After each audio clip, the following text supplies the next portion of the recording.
하나님께서 저희들에게 주시는 말씀은 로마서 1장 1절에서 2절 말씀입니다. 예수 그리스도의 종 바울은 사도로 부르심을 받아 하나님의 복음을 위하여 택정함을 입었으니 이 복음은 하나님의 선자들로 말미암아 그 아들에 관하여 성경에 미리 약속하신 것이라. 아멘. 자, 우리가 로마서를 오늘 세 번째 시간을 맞았습니다. 오늘은 제목을 하나님의 영광의 부르심, 영광의 복음, 영광의 부르심. 제목만 들어도 우리 속에 눈물이 나는 것을 알 수가 있습니다. 구약에 있는 주 여호와가 우리가 신약에 와서 예수 그리스도로 표현된 것을 우리가 알 수가 있습니다. 그 바울은 그 사역 약 35년 정도의 시간에 그가 13년을 전적으로 훈련을 받았습니다. 물론 13년 훈련 받기 전에는 그는 율법학자요, 바리새인이요, 또 서기관 중에 서기관, 그리고 완전히 율법을 통달한 사람입니다. 그는 스스로 그렇게 이야기합니다. 나는 오직 나를 주장할 수 있는 것은 율법이다라고 이야기했어요. 그거 쉽지 않습니다. 그래서 자기 스스로를 율법의 종이다라고 이렇게 표현을 했는데 예수님을 딱 만나고 나니까 그가 완전히 예수의 종으로 변화된 것을 볼 수가 있습니다. 그리하여 그는 그 자기를 다메섹 도상에서 전적으로 구원하신 예수 그리스도를 집중한 삶을 살게 되고 그 35년간의 사역을 오직 예수 그리스도께 집중한 것을 볼 수 있습니다. 로마서에 예수 그리스도를 너무나 밝히 열어놨습니다. 여러분, 집중한 곳에 그 집중한 일이나 사건이 활짝 열릴 줄로 믿습니다. 그것이 스스로의 힘이 아니라고 본인은 이야기합니다. 성령의 계시로 말미암아 그 예수 그리스도에 대한 것을 활짝 열고 가장 밝히 증거하고 가장 밝히 설명할 수 있는 복음의 전파자가 되었습니다. 그 이름하여 영광의 복음 전파자인 것입니다. 할렐루야. 신약의 중심 메시지는 실제로 세계 구원을 위한 하나님의 아들 예수 그리스도의 죽음, 부활에 집중되어 있고 그것은 그 범위를 창조까지 열어두고 있는 것을 볼 수 있습니다. 하나님의 자녀가 되는 길은 유대인이라서 되는 것이 아니고 혈통도 아니고 육정도 아니고 사람의 뜻도 아니다 그랬어요. 그러나 유대인이든 헬라인이든 이방인이든 모든 사람들이 하나님께로 나면 하나님의 자녀가 될 수 있다는 것입니다. 그래서 로마서를 연구를 하면서 가장 하나님이 크게 감동한 것은 바로 이것입니다. 자, 우리가 신학을 하면은 전도사라 그러죠. 그 이후에 그 학업이 마치고 교단의 절차에 따라서 목사 안수를 받게 됩니다. 그래서 우리가 보통 전도사, 목사, 선교사 이렇게 이야기합니다. 그런데 그 앞에 가장 중요한 것을 발견을 했습니다. 복음 전도사, 복음 전파 목사, 복음 전파 선교사. 우리가 설교에서 복음 전파를 빼면은 아무것도 아닙니다. 그냥 다른 복음이에요, 다른 복음. 그 복음 전파는 오직 하나님이신 예수 그리스도의 사람 되심, 성육신이죠. 그분이 우리를 위하여 죽으심, 그리고 3일 만에 부활하심, 그리고 성천하셔서 보좌 위에 계셔서 지금도 이 온 세상을 통치하시는 분, 그것을 복음이라 그렇게 이야기합니다. 그럼 그분이 하나님이신 당신이 사람으로 오셔서 나를 위해서 죽으셨다는 것입니다. 왜? 나를 구원하시기 위해서. 그래서 하나님이 우리를 부르신다는 것입니다. 그것이 그냥 부르신 것이 아니라 하나님이 내 모태로부터 택정을 하시고 또 더 나아가서 하나님의 계시로 말미암아 창세전에 그리스도 안에서 택하신 것을 알게 되었다는 것. 그것이 얼마나 영광된 선택입니까? 우리는 이 복음 안에 있는 구원, 이 구원의 서정을 전도사, 목사, 선교사는 전해야 되는 것입니다. 왜냐하면 우리가 구원을 받았던 시점을 한번 회상을 해보세요. 우리가 구원을 받았을 때 우리의 힘과 우리의 노력으로 된 것이 아니다 말이죠. 전적으로 하나님이 우리에게 찾아오신 사건이다 말이에요. 그런데 그 밑에는 그 사건은 말씀이 기반이 되어 있단 말이에요. 내가 예수를 믿으면 구원을 받는다. 성경에 있는 말씀처럼 예수 그리스도로 말미암아 우리가 의롭게 된다고 말씀하고 있습니다. 하나님의 복음에는 의가 나타난다고 하고 있습니다. 그 말씀에 기반한 그 구원의 메시지를 우리가 듣고 하나님 나를 구원해 주세요. 이 혼돈되고 공허하고 흑암 속에 있는 나를, 갈피를 잡지 못한 나를 구원하여 주시옵소서. 이게 창세기 1장 1절 2절에 나타나 있는 거하고 똑같습니다. 그럴 때 하나님이 우리에게 찾아오실 때 우리는 그 구원의 순간에 각자가 동일하게 느낀 것이 있단 말이죠. 아, 이것이 하나님이 나를 찾아오신 사건이구나. 나를 만나주신 사건이구나. 나는 하나님의 자녀가 되었구나. 내가 양자가 되었다는 거예요. 예수 그리스도는 하나님의 친자입니다. 친자. 그러나 우리를 양자로 부르셨단 말이죠. 양자든 친자든 아들의 권세를 주신다고 말씀을 했단 말이죠. 할렐루야. 우리가 이 땅에서 살아갈 때는 이 땅 세상의 구조는 크게 두 가지로 볼 수 있어요. 첫 번째, 인본주의입니다. 사람이 주체가 되어서 움직이는 세상.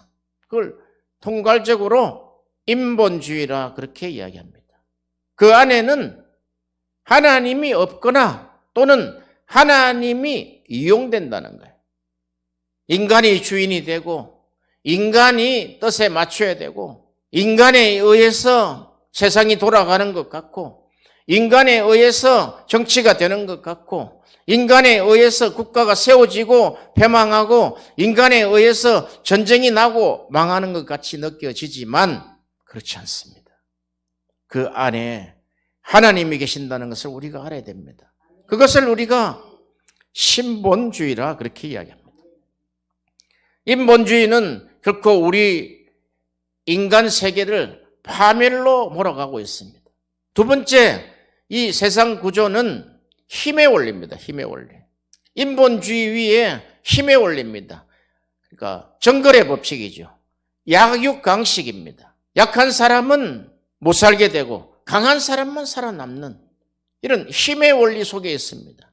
그런데 예수님은 바울의 고백처럼 그는 예수 그리스도의 종이다라고 이야기합니다. 그것은 우리가 예수님을 통해서 우리가 빌립보서 2장 5절 이하에 보면은 그가 하나님이심에도 불구하고 사람같이 되실 때, 사람으로 이 땅에 오실 때 사람의 모양으로 종의 형체를 가지고 오셨다는 것입니다.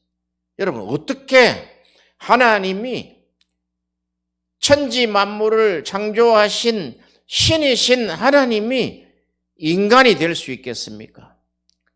그걸 우리가 한번 비교해서 이야기한다면 인간이 벌레와 같은 존재가 되는 것보다 더한 것입니다. 인간이 어떻게 벌레가 될 수 있겠습니까? 이런 하나님은 이 땅에 오셔서 하나님이신 당신이 사람의 모양으로 오시고 또 종의 형체로 이 땅에 오시고 십자가에서 죽으신 모양을 그대로 우리에게 설명하셨다 이 말이죠. 이것을 하나님 스스로 낮아짐의 원리라고 그렇게 이야기를 합니다. 바로 이것이 빌립보서 2장 5절에 있는 너희 안에 이 마음을 품어라. 곧 예수 그리스도의 마음이다 그랬습니다. 바로 이것이 겸손이라는 것입니다. 겸손의 정의는 다르게 겸손 정의를 내리면 안 됩니다. 모든 것이 인본주의로 정의를 하기 때문에 우리에게 눈에 조금 선량하게 보이면 겸손하다. 그 겸손한 거 아닙니다. 속을 알 수 없어요. 그 안에 예수님이 살고 예수님이 주장해서 낮아지고 있느냐는 것입니다. 내가 높아지려고 하고 있는 것이 힘의 원리다 이 말이죠. 그렇지 않습니까? 내가 이 땅에서 남들보다 더 뛰어나게 살고 싶고 더 높은 자리에 더 부를 많이 가지고 살고 싶어 하는 것이 힘의 원리단 말이죠. 그게 인간 세상의 코스모스 속에 있는 구조다 이 말이죠. 그런데 그것을 성경은 그것이 혼돈되고 공허하며 흑암 속에 있다고 이야기합니다. 그것을 카오스라고 우리가 말씀을 드렸죠. 이런 정의가 우리에게 정직하게 내려져 있지 않으면 우리가 겸손을 뿌리쳐버리고 마귀의 성품인 교만으로 가서 결국 망하게 되어버린다는 것입니다. 우리가 로마서 1장을 보면 아마 세상에서 로마서를 가장 주석을 잘한 책이 있다면은 로이드 존슨 목사님의 로마서 1장 해석입니다. 로마서 1장을 500페이지가 꽉 차도록 설명을 했는데도 설명이 모자라요. 제가 이 로마서를 볼 때 한 30년 전에 사놓았던 책 한 권을 저 먼지가 수북하게 묻은 책 한 권을 끄집어냈습니다. 그것이 로마서 1장 1절에서 로마서 1장 7절까지 해석한 두 권의 책입니다. 지금 와서 30년 만에 그 로마서를 다시 먼지를 털고 볼 때 그 안에 검은 보화가 꽉 찼다 이 말이에요. 로마서가 30년 동안에 로마서에 관련된 그 비유, 로마서에 관련된 그 본문, 로마서를 설교한 것이 수백 권 있었지 않겠어요. 그런데 그 책을 살 때에 필요했던 그 로마서 속에서 얻고자 하는 그 하나님의 지식, 지혜와는 지금 30년이 지나고 나서 볼 때, 이야, 너무도 내가 변했구나. 우리가 예수를 믿는 사람이 예수님께 집중되어 있지 않으면 그 망한 자입니다. 살 길이 없어요. 예수께 오직 집중하고 그 집중한 예수를 통해서 예수를 가장 밝히 설명하는 설교자가 되시기를 축원합니다.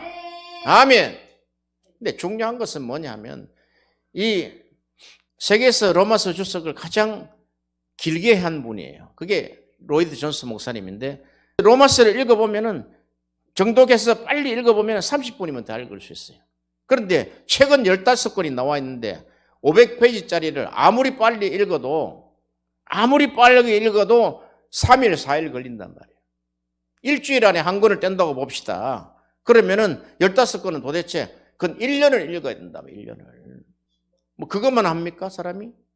그런데 30분을 아주 예수께 집중해서 30분을 드디어라는 사람을 통해서 대피를 해서 기록했는데 이 사도 바울이 집중된 예수가 폭포수처럼 내려온단 말이에요. 인간의 인본주의와 힘의 원리를 타파하고 하나님 나라를 세울 수 있는 것은 자기의 힘과 능력이 안 된다는 거예요. 오직 예수 그리스도의 말씀 외에는 되지 않는다는 거예요. 할렐루야. 그가 6장, 7장에 보면은 죄에 대한 깊은 고뇌가 있다 이 말이죠. 로마서 1장부터 보면은 1장에 인간의 구조를 인간이 구조하고 있는 그 죄의 형태가 21가지가 나온단 말이에요. 그 마음에는 벌레같이 죄의 공장에서 생산되듯이 벌레 나오듯이 나오는 것이 인간이다 이 말이에요. 그런 인간을 우리가 정확하게 규명하지 않으면은 다 헛소리한다 이 말이죠. 다 헛소리다 말이에요. 갈라디아서가 먼저 써졌죠. 갈라디아서는 거의 로마서가 쓰여지기 전에 20년 전의 책입니다. 그런데도 갈라디아서에 보세요. 굉장히 바울이 거칠다는 걸 알 수가 있어요. 로마서 들어오면은 굉장히 유해졌어요. 거친데 어떻게 거치냐면은 자기가 복음을 전하러 복음 전도자로 다녀보니까 너무나 많은 사람들이 자기 눈앞에 십자가가 보이는데도 불구하고 십자가는 걷어치워버리고 다른 복음을 열심히 쫓아간다는 거예요. 여러분, 예수가 없는 복음을 다른 복음이라 하지 않아요. 그 안에 깊이 사도 바울의 그 사고와 그 고뇌 속에 보면은 예수 믿는 자들이 다른 복음을 믿고 있더라는 거예요. 인본주의 예수를 믿고 있다는 거예요. 인본주의 예수. 우리의 그 복음 전파의 여정에 사도 바울과 같은 그런 여정이 연장선에서 이루어지기를 바랍니다. 그 로이드 존스 목사님이 평생을 웨스트민스터 사원에서 복음을 전하는 목사였잖아요. 그가 수십 년을 복음을 전하고 마지막 병이 들어서 이제 병원에 가서 결국 마지막 인생을 살아야 되는데 병원에 가기 전에 설교했던 설교하고 이전에 했던 설교하고 완전히 패턴이 바뀌어버립니다. 바뀌어버린 패턴이 뭐냐면은 그동안에 복음을 전했을 때 그는 복음만 전했죠. 하나님의 영광된 복음을 전했는데 포인트가 성화에 맞춰 있더라는 거예요. 성화에 맞춰 있다는 것은 여러분들이 이렇게 성경의 말씀처럼 이 성화적인 삶을 살기를 축원합니다. 이렇게 했다는 거예요. 이렇게 살아야 됩니다. 그게 사라집니까? 그 인간을 몰라서 그래요. 안 사라져요, 그렇게. 말은 냅죽 받아 먹고 아멘 하지만 그렇게 안 돼요. 그 대신학자인 로이드 존스 목사님이 마지막에 성화도, 칭의도, 성화도, 자, 시작이 이렇게 됩니다. 자, 하나님의 부르심, 영광의 부르심이 있다면, 그러면 하나님이 의롭다 하신다고. 칭의지요. 그럼 의롭다 하실 때 양자됨이 된단 말이에요. 하나님의 아들이다. 여기에서 성화된다. 그래서 이 성화가 우리가 살아가는 동안에 이 성화가 목적이단 말이죠. 사실은. 그리고 우리가 죽어서 영화로운 삶이 이제 진행이 될 텐데 여기서 우리 인생 1기, 2기, 3기의 절정인 영화로운 삶, 완성된 우리 인생을 죽음 이후에 하나님의 나라에서 살아가게 된다는 거예요. 그럼 이 땅에서는 목표가 성화이기 때문에 성화에 맞춰서 설교를 했는데 성화가 인간의 노력으로 안 된다는 거예요. 그것은 바울을 보면 더 잘 알아요. 바울은 율법을 통해서 얼마나 성화를 외쳤겠어요. 율법에 통달했으며 오직 율법으로 인해서 율법을 통해서 하나님이 구원을 이루시는 거단 말이에요. 그런데 이 율법을 해석할 때 구원을 이루는 것을 율법을 우리가 지킴으로 구원을 얻는다. 이렇게 했단 말이죠. 그래 그게 예수 그리스도를 만나서 예수 그리스도께 집중하다 보니까 그것은 우리 인간을 가장 죄의 종으로 밀어넣는 구조였다는 거예요. 율법으로 구원을 못 받는다는 게 아니에요. 하나님 율법을 주셨으니까. 그러나 예수 그리스도를 통해서 선지자들이 해석을 한 것을 볼 때 하나님이 말씀을 하실 때 그것을 모든 말씀을 비유로 말씀하셨다는 거예요. 비유가 있다면 실체가 있다는 거예요. 실체. 율법도 엄격히 따져보면 복음의 비유단 말이죠. 비유. 율법으로는 율법은 신령하고 거룩하다 그랬어요. 바울이 로마서 7장에 분명히 이야기합니다. 너무너무 율법은 신령하고 영적이고 그것은 너무나 거룩하고 하나님이 주신 그 법이기 때문에 그 법을 지켜야 되는데 그 사람으로 안 지켜진다는 거. 사람으로 안 지켜진다. 그래서 율법을 알면 알수록 죄가 더 많아진다는 거예요. 결론은 뭔 줄 아세요? 하나님의 은혜로 말미암아 구원을 얻을 수 있다는 거예요. 하나님의 은혜만이 우리를 성화시킬 수 있다는 거예요. 그것이 바울의 결론이고 또한 로마서를 쓴 로이드 존스 목사님의 결과더라는 거죠. 아무리 성화를 외쳐도 사람이 성화가 안 되더라는 거예요. 평생을 외쳤지 않습니까? 안 된다는 거예요. 오직 성화에 대한 동료를 통해서 인간의 불가능함과 예수 그리스도의 은혜로 결론을 맺고 있기 때문입니다. 인본주의를 뿌리한 기복신앙, 율법주의, 기독교 윤리주의, 은사주의 이런 것은 인본주의를 뿌리로 하고 있습니다. 잘 봐야 돼요, 우리가. 기복주의가 인본주의에 뿌리하고 있단 말이죠. 하나님이 우리를 잘되게 하시죠, 당연히. 당연히 잘되게 하시는데 기복주의를 추구하면 안 된다는 거예요, 그게 복음의 제1선입니다, 제1선. 기복주의나 성화주의나 같은 거야, 같은 거 따지면. 사람의 힘으로 하는 거예요, 사람의 힘으로. 하나님을 이용하는 거지요.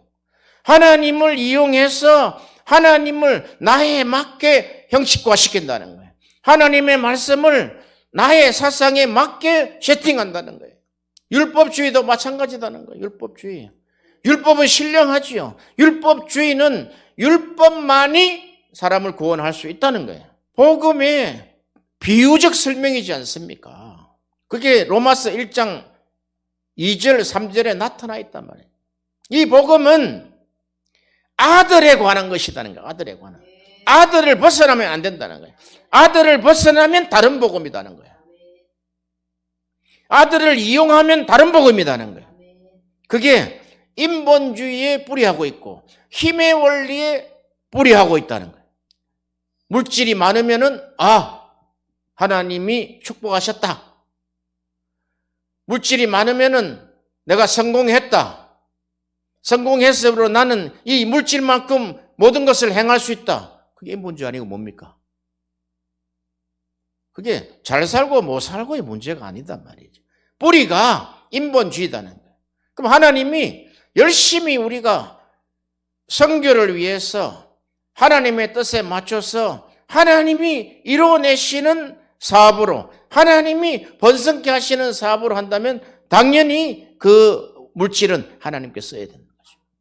그걸 자기의 높아짐과 자기의 힘의 원리에 의해서 사람들이 쓰게 된다는 거예요. 우리가 마음에 드는 물건 하나를 우리가 괜찮네? 근데 너무 비싼데? 야, 어떻게 500만 원짜리 옷을 우리가 사 입을 수 있겠어? 그거는 기독교의 누를 맞지 않아. 이러면서도 계속해서 500만 원짜리 모피. 아주 좋은 외투. 그런데 그게 그 안에 좀 다른 거 좀 덜 쓰면 되지. 자기를 정형화 시킨다. 다른 거 좀 덜 쓰고 절약하면 되지 뭐. 그러고 나서 옛다 모르게 그냥 카드로 질러버렸단 말이에요. 그런 것이 인본주의 힘의 원리에서 발상이 됐다는 거예요. 인간이 그런 거라는 거예요. 인간이 그런 거라는 거예요. 그 너네 할 거 없어요. 다 똑같아요. 다 그 세상이라는 그 코스모스라는 구조에 들어와 있기 때문에 하나님은 코스모스를 그렇게 세우지 않았어요. 하나님은 빛이 있으라 하심에 빛이 생겼단 말이죠. 에스겔서 11장 15절 16절 한번 열어보세요. 하나님의 그 영광의 부르심이 어떤 것인지 지금 설명을 해 들어가는 거예요. 근데 영광의 부르심 전에 우리는 흑암 속에 있다는 거예요. 혼돈하고 공허하고 흑암 속에 있을 때 빛이 비춘단 말이에요. 이걸 영광이라 그런단 말이죠. 자, 에스겔 11장 15절 16절을 제가 읽겠습니다. 인자야, 예루살렘 거민이 너의 형제 곧 너희 형제와 친속과 이스라엘 온 족속을 향하여 이르기를 너희는 여호와께서 멀리 떠나라.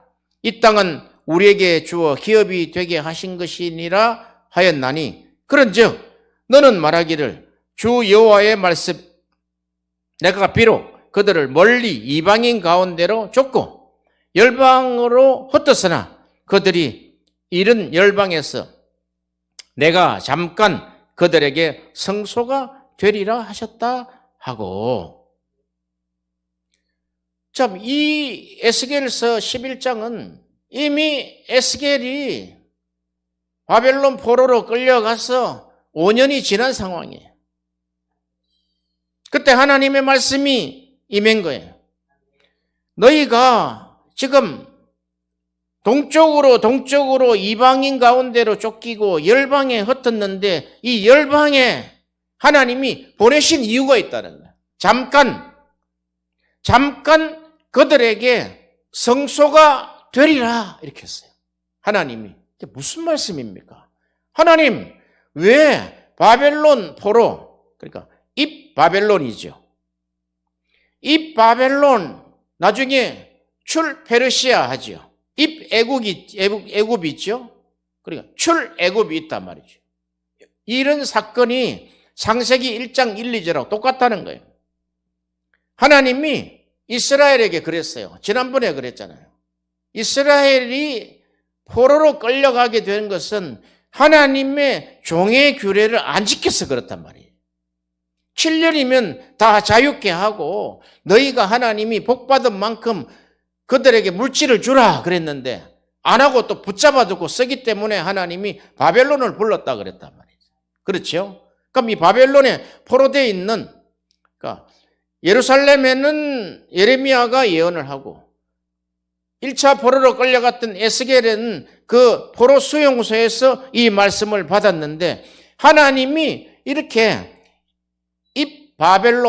바벨론으로 보내신 이유가 너희들을 동쪽으로 보내서 하나님이 그들에게 잠깐 성소가 되게 하겠다는 거예요. 포로 생활을 한번 해보세요. 지금도 전쟁 포로들이 완전히 그냥 한 40일을 먹는 둥 마는 둥 하니까 눈알이 다 튀어나오고 얼굴이 해골이 되고 가슴에 갈비뼈들이 다 튀어나와 있는 그 포로들을 보았지 않습니까? 여러분, 전쟁이 나면은 우리가 가지고 있는 소유가 무슨 필요가 있어요? 하나도 필요 없어요. 그거 목에 주렁주렁 손에 해서 덩어리 니꺼 섞고 메고 끌고 그렇게 갈 것 같아요? 다 던져버리고 다 필요 없어요. 목숨만. 하나님이 그렇게 만드신다 이 말이지. 하나님을 안 믿으니까. 주 여호와를 안 믿으니까. 그래서 바벨론 포로로 보냈는데 그 포로 수용소에서 있는 그 상태를 혼돈하고 공허하며 흑암이 깊음 위에 있을 때에 하나님의 말씀이 임합니다. 잠깐 너희에게 성소가 되게 하겠다. 내가 너희를 바벨론 땅에 보낸 이유가 여기에서 너희들에게 성소가 되겠다. 하나님이 버리시지 않았다는 거예요.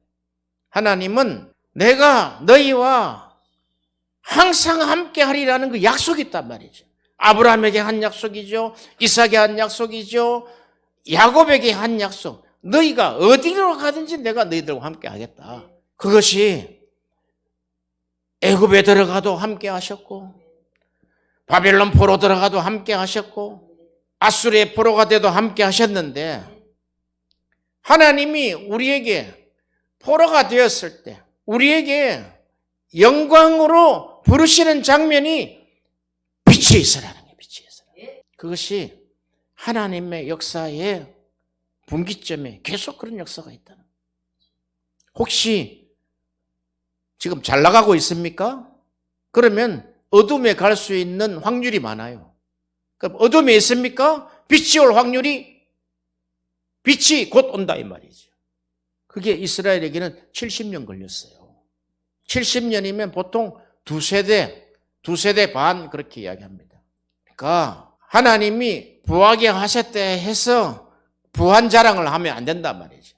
그래서 로마서 12장 지나서 13장에 너희들이 자랑하지 말라는 거예요. 자랑은 악에서 나온다는 거예요. 인본주의다, 인본주의. 인본주의의 대표가 자랑이다는 거예요. 자랑.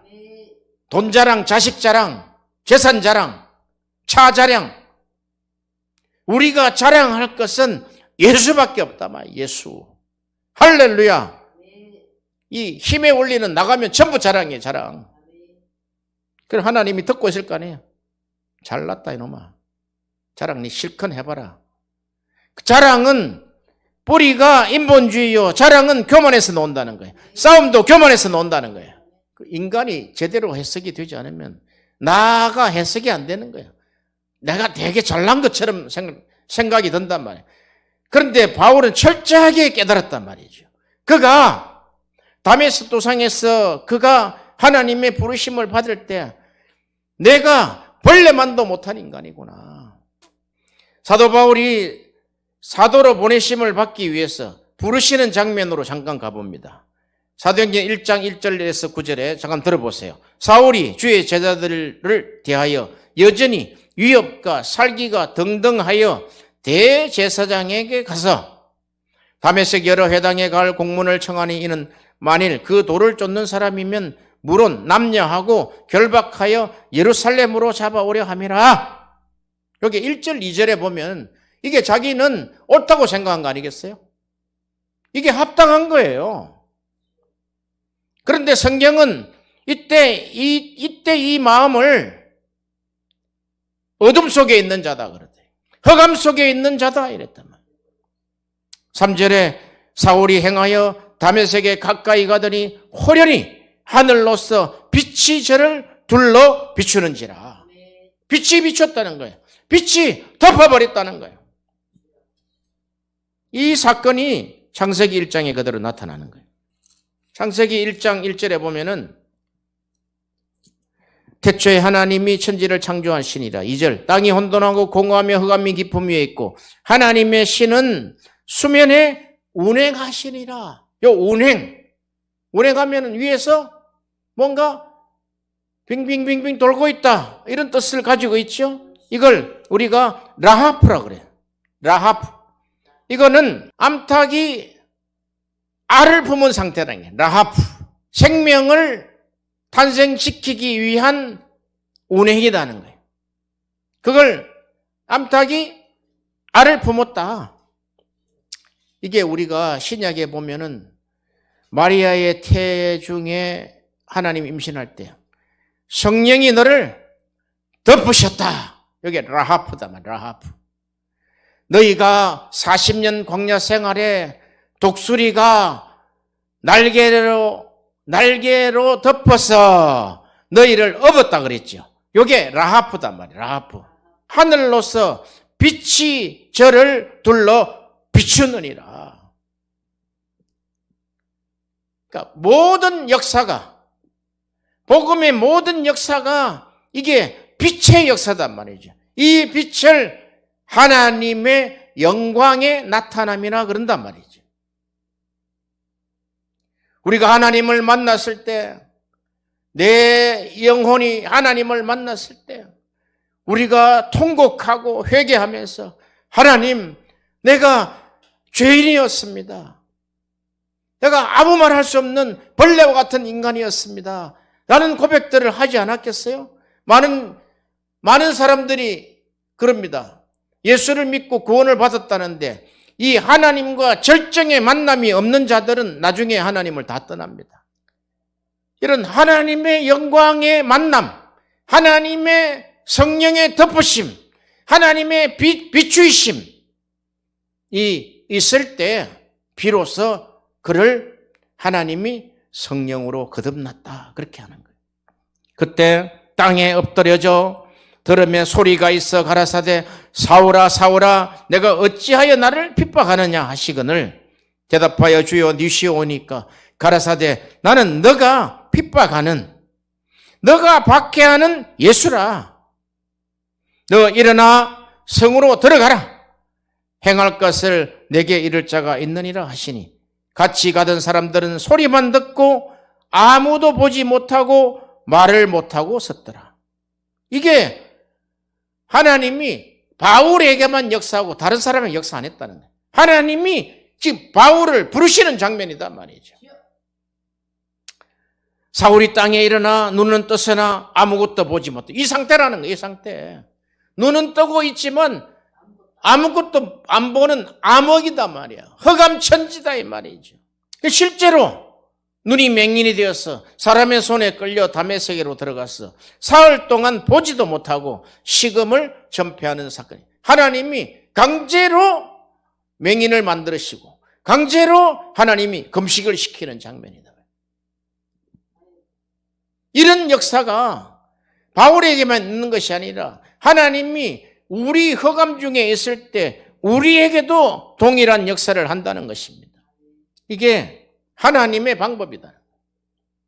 그래서 나중에 바울이 고백합니다. 나를 허감에서 빛으로 인도하신 예수. 그렇게 표현한단 말이에요.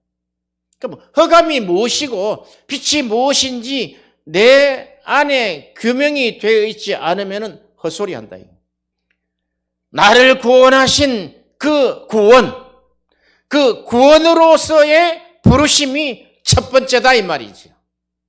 우리가 부르셨다니까 하나님 나를 쓰시려고 그러면은 내가 준비하겠습니다. 쓰임 받겠습니다. 이런 게 아니다 이 말이죠. 그 부름은 구원으로의 부르심이다. 그러면 그 구원으로 부르심은 하나님이 우리를 부르시고 의롭다고 칭하시고 양자되게 하시고 성화되게 하시고 영화롭게 하셨느니라 하는 첫 번째 단계에 들어왔다는 거예요. 그것이 깨닫지 못하면 복음이 깨달아지지 않는단 말이에요. 그 복음이 하나님이신 당신이 사람으로 오셔서 성육신이죠. 날 위해 죽으셨죠. 그게 십자가의 도라 말이에요. 그게 십자가의 말씀이다고. 십자가의 도는 미련하다 그렇게 이야기하죠. 그러나 구원을 받는 우리에게는 그것만이 하나님의 능력이다는 거예요. 그거 십자가의 도가 로고스예요. 로고스. 말씀이다 말이에요. 십자가는 우리에게 말씀한다는 거예요. 십자가의 표적이 있죠. 그러나 그 십자가는 우리에게 구원을 말씀하시는 거예요. 너를 위해서 예수가 죽었다 이 말이에요. 그러므로 바울은 평생에 고백하는 것이 나는 이 십자가의 도 외에는 아무것도 전하지 않겠다. 아무것도 알지 않겠다는 거예요. 내가 예수 그리스도와 그의 십자가에 못 박힌 것 외에는 아무것도 알지 아니하기로 작정했다는 거예요. 그 무슨 말입니까? 그게 주 예수님, 날 죽음에서 건지신 주 예수님, 줄여볼게요. 주 예수님, 주는 퀴리오스잖아요. 여호와죠. 나의 주인이죠. 나의 왕이시죠. 주 예수님, 나는 주님을 믿습니다. 평생 눈만 뜨면 자나깨나 분초마다 외친 말씀이 바로 이 말씀이라는 거예요. 로마서에 너무나 잘 나타나 있어요. 바울은 삶의 매 순간 고백합니다. 주 예수님, 내가 주를 믿습니다. Lord Jesus, I believe in the Lord. 4세기에 동로마 대주교인 나지안 주스의 그레고리우스가 대주교니까 동로마의 왕의 왕, 종교 왕이단 말이죠. 그러니까 6대더라고 6대. 가르치기를 숨 쉬는 것보다 더 자주 주 예수님 내가 주를 믿습니다라고 고백해야 된다는 거예요. 그렇게 해라는 거예요. 바울이 그렇게 했기 때문에. 서로마 동로마에 신앙 차이가 있어요. 동로마는 굉장히 영적입니다. 나는 주님을 믿습니다. 우리는 숨 쉬는 것보다 자주 나를 믿습니다. 나를 믿습니다. 나의 물질을 믿습니다. 나의 환경을 믿습니다. 나의 권력을 믿습니다. 내가 가진 돈을 믿습니다. 한번 열어보세요. 그거지. 내 통장에 있는 재산을 내가 믿습니다. 아무것도 안 믿어요.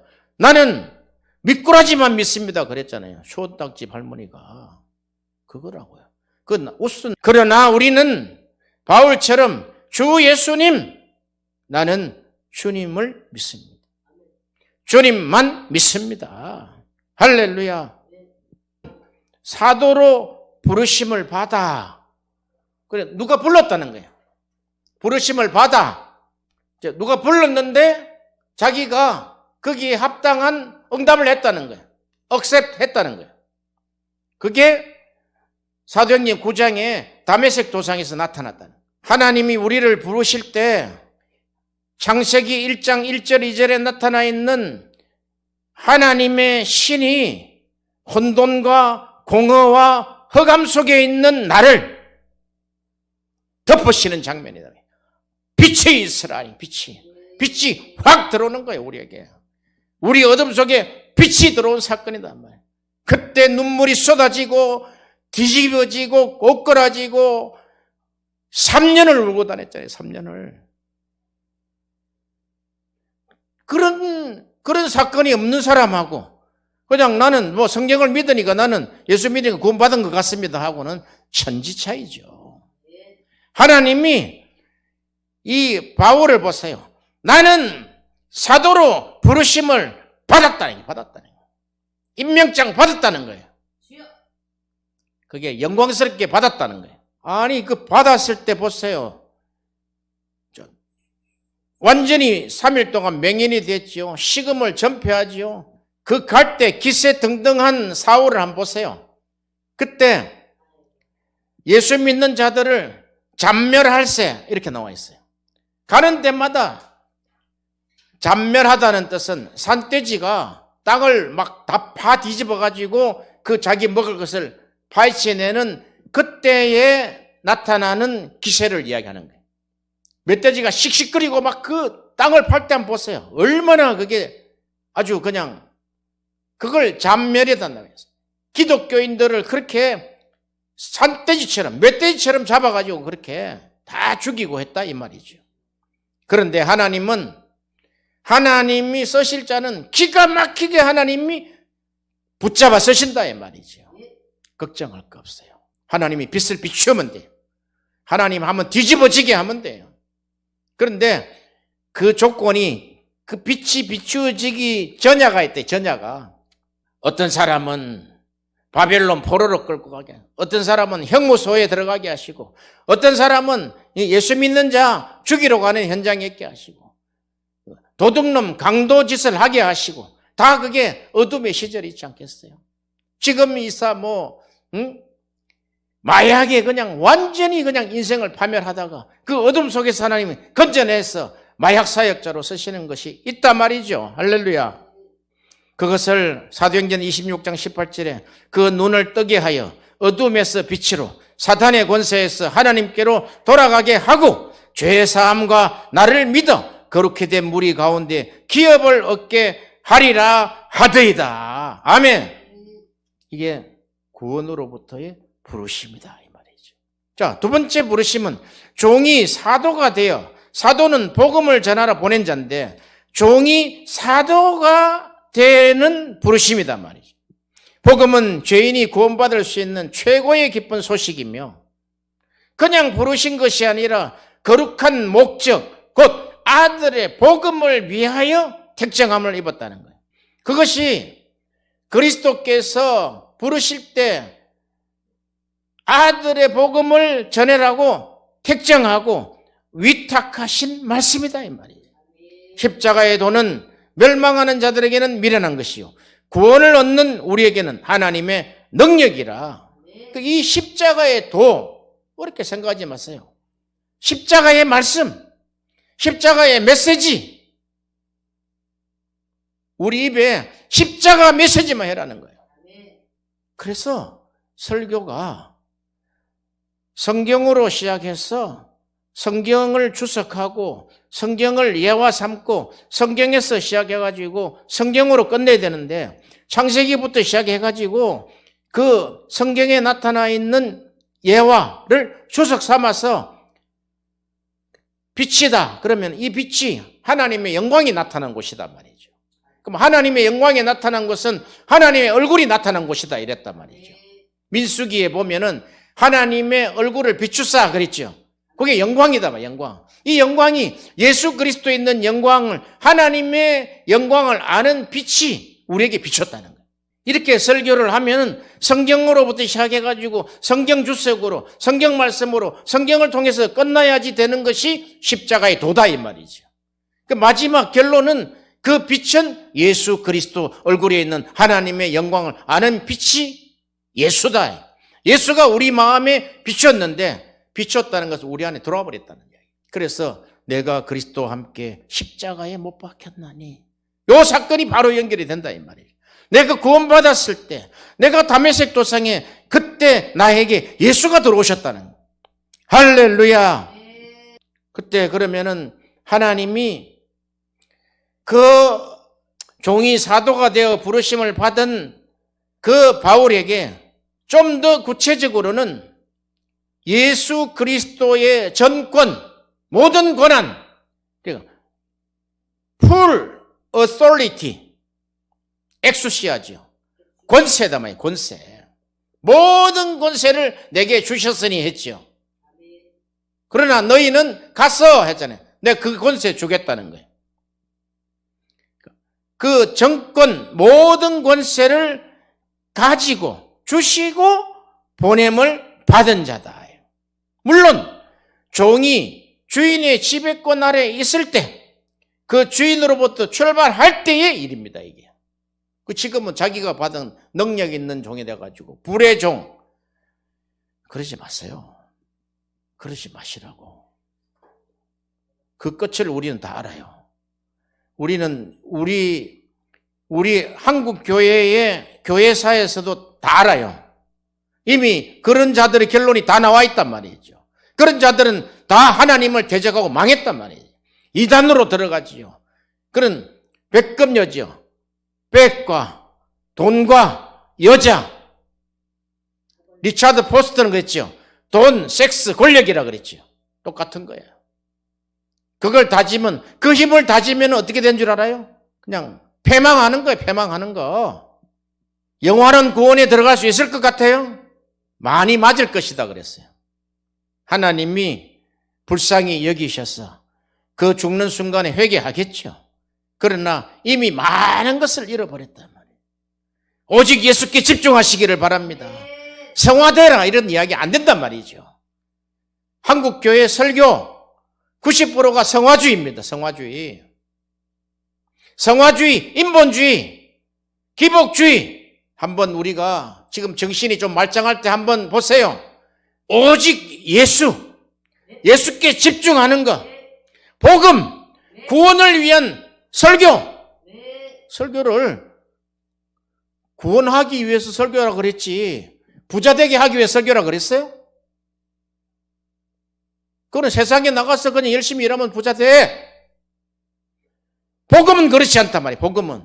그래서 이 영광의 부르심이고 이 복음이 영광스럽다는 거예요. 아무나한테 맡겨요 그걸? 아무나한테 안 맡깁니다. 이런 복음을 그냥 맨날 거짓말하는 사람이 오늘 와서 이제 회개했다 해서 하나님 내일부터 맡깁니까? 안 맡깁니다.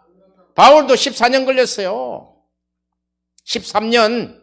어제까지 7계명을 범하던 사람이 오늘 와서 내가 말씀을 듣고 구원받다 해가지고 하나님이 그 사람의 복음 전하겠습니까? 7계명이 뭡니까? 어제까지 늘상 간음하던 사람이 이 인본주의 세상 구조인 사람은 이 간음이 딱 들어가 있단 말이죠. 계속해서 어제까지 간음하던 사람이 오늘 와서 복음을 듣고 변했다 해가지고 하나님 그 사람 씁니까? 안 돼요. 13년 연단을 해야 돼요. 광야로 들어가서 하나님이 죽여야 돼요. 하나님이 그 속에 있는 것을 죽이는 기간이 바로 혼돈과 흑암과 공허와 연결을 하나님 시킨다 이 말이죠. 그런 어제까지 7계명을 절개 범하던 자가 오늘 돌이켰다고 복음 전하면 그 복음이 청중이 감동을 받습니까? 어제까지 거짓말하는 자가 오늘 돌이켰다고 하나님의 영광의 복음을 전할 수 있습니까? 이 복음이 은혜이기 때문에 복음이 헐값으로 매매될 수 있습니까? 혹시 나를 통해서 이 복음의 빛을 영광을 내지 못하고 짓밟히고 있지는 않습니까? 이런 복음은 귀신들도 전한다며. 귀신들도 믿음, 귀신들도 믿음을 가지. 귀신들도 믿고 뜬다 그랬어요. 귀신도 복음 전한다고. 귀신 든 자도 복음을 전한단 말이죠. 무당 점치러 가지고 너는 안 된다, 너는 교회 나가야 된다, 이런 게 있잖아요. 무당도 복음을 전한단 말이죠. 율법을 통달했던 바울의 고백서인 갈라디아서 1장 18절, 2장 1절에 보면 훈련과 광야의 기도의 준비가 있었습니다. 그 후 3년 만에 내가 게바를 신방하려고 예루살렘에 올라가서 저와 함께 15일을 유할세. 3년 만에 올라왔지요? 갈라디아서 2장 1절에 14년 후에 내가 바나바와 함께 디도를 데리고 다시 예루살렘에 올라갔노니 14년 연단이다. 이 복음에 통달한 이 바울이 율법을 뽑아내는데, 율법을 행하면서 뽑아내는데 그토록 시간이 걸렸다는 거예요. 그토록. 그래서 오직 의인은 믿음으로 말미암아 살리라. 믿음은 가로 열고 순종의 믿음이라 그랬죠. 믿어 순종케 하신다 그랬으니까 로마서 1장에. 뭘 믿습니까? 뭘 믿어요? 믿는다는 것은 나는 예수만 믿습니다는 게 믿음이다 말이에요. 하나님이 사도를 보내실 때 그 원형은 12제자에게 있어요.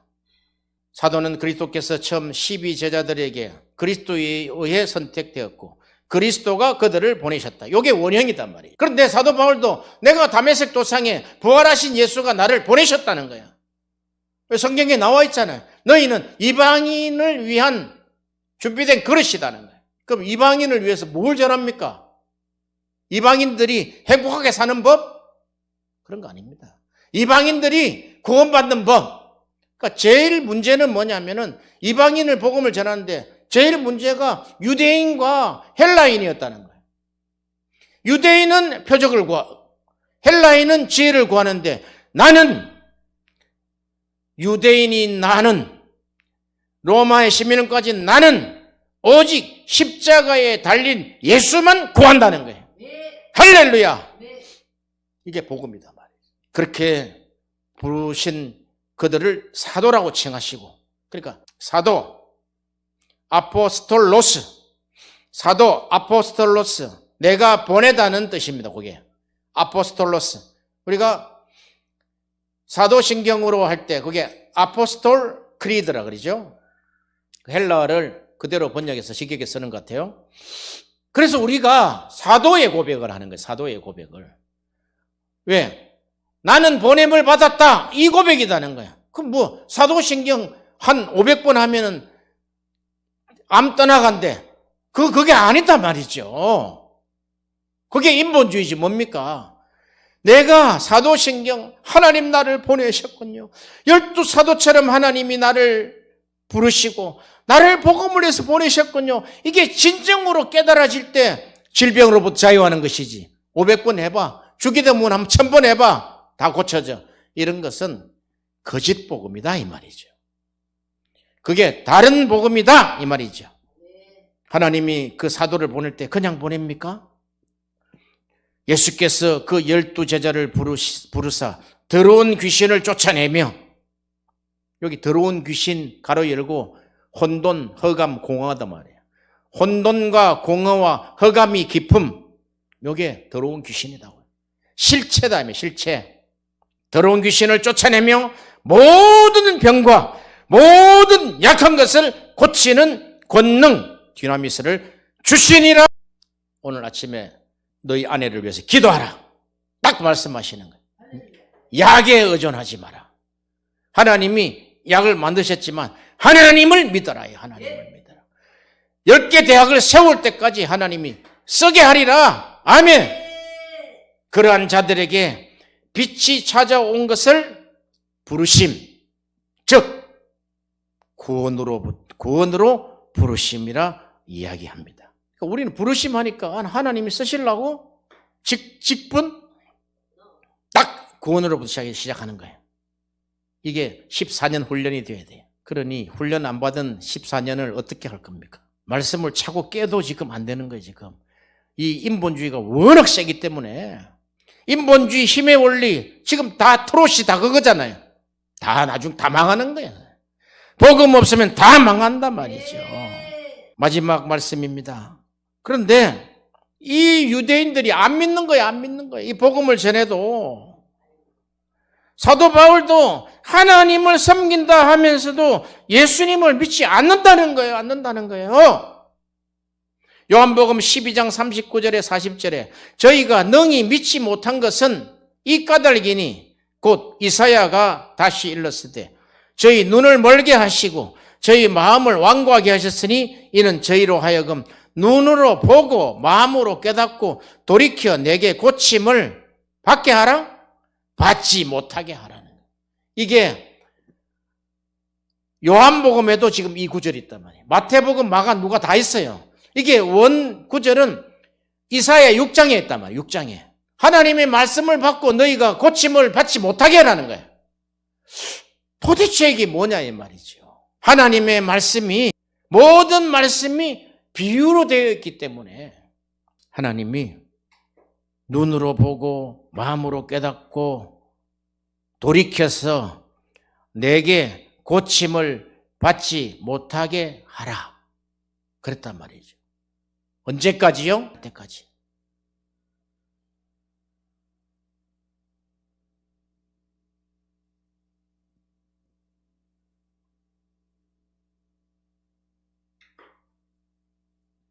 그러니 복음 전해가지고 눈 띄울 생각 하지 마세요.